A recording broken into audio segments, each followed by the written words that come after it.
ஜெய்ப்பூர்ல ஃப்ரெண்டோட ஹோட்டல்ல செஃப்பா வேலை செஞ்சுட்டு இருக்க நம்ம ஹீரோ அங்க ஒரு கோட்டையை சுத்தி பார்க்கலான்னு போகும்போது சாதாரண பொண்ணு வந்துருப்பா. ஹீரோ தமிழ்னு தெரிஞ்சதுமே ஃப்ரெண்டா பேச ஆரம்பிக்கிறாங்க. ஆனா ஹீரோ மூஞ்சி உருன்னு தான் வச்சிருக்கான். இருந்தாலும் ஹோட்டலோட கார்லாம் வாங்கி ஒரு நாள் ஃபுட் எல்லாம் ஆர்டர் பண்றாங்க. அப்பதான் ஹீரோவே வந்து டெலிவரி பண்றான். அண்ட் இந்த பொண்ணோட ஃப்ரெண்டுகள் எல்லாம் டிஃபன் சாப்பிட்டதுமே ரொம்ப பிடிச்சு போய் எல்லாரும் ஒரு நாள் அந்த ஹோட்டலுக்கு போறாங்க. அண்ணில இருந்து ரெண்டு பேரும் ஃப்ரெண்டா பழகி லவ் பண்ற ரேஞ்சுக்கு வந்துடுறாங்க. ஒரு நாள் ஃபுட் கொண்டு வந்து வீட்டுக்கு தரும்போது கிஸ் பண்ணான்னு போறாங்க. அப்பதான் ஃப்ரெண்டு வந்து ஹீரோவை கூட்டிட்டு போயிடுறான். ஆனா அடுத்த நாள் இந்த பொண்ணை ஸ்பெஷலா ஒரு இடத்துக்கு கூட்டிட்டு போறா. அப்பதான் இந்த பொண்ணு மேல் லவ்வையும் சொல்லிடுறா.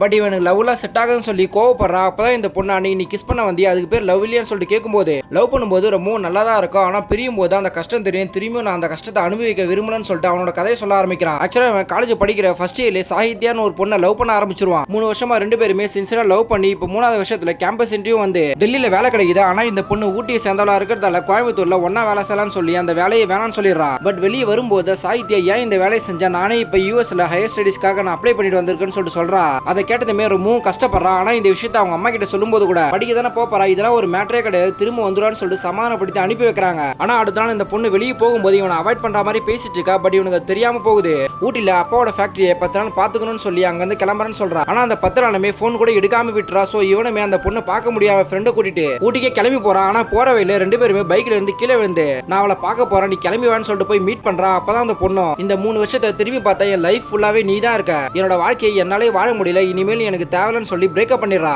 இதெல்லாம் கேட்ட சாதனா அந்த பொண்ணு எப்படின்னு தெரியாது, ஆனா நான் கடைசி வரைக்கும் உன் கூடவே இருப்பேன்னு சொல்லிட்டு அங்க இருந்து கிளம்புறா. சோ இவனுக்கும் புரிஞ்சு ரெண்டாவதா இந்த பொண்ணை லவ் பண்ண ஆரம்பிச்சு ரெண்டு பேரும் வீட்லயே சொல்லி கல்யாணத்துக்கு முடிவு பண்றாங்க. பட் அப்பன் பார்த்து இவனுக்கு ஒரு ஆக்சிடென்ட் ஆயிட்டு தலையில அடிபட்டு ரெண்டாவதா லவ் பண்ண சாதனாவே யாரும் கேட்டா அன்னைக்கு ஊட்டிக்கு போகும்போது பைக்ல விழுந்தனால தான் நம்ம இப்ப ஹாஸ்பிட்டல் அட்மிட் ஆயிருக்குன்னு நினைச்சுக்கிட்டு இப்ப லவ் பண்ண சாதனாவை மறந்து பிரேக்கப் பண்ண சாகித்யாவை மீட் பண்ணணும்னு சொல்லிட்டு துடிக்கிறான்.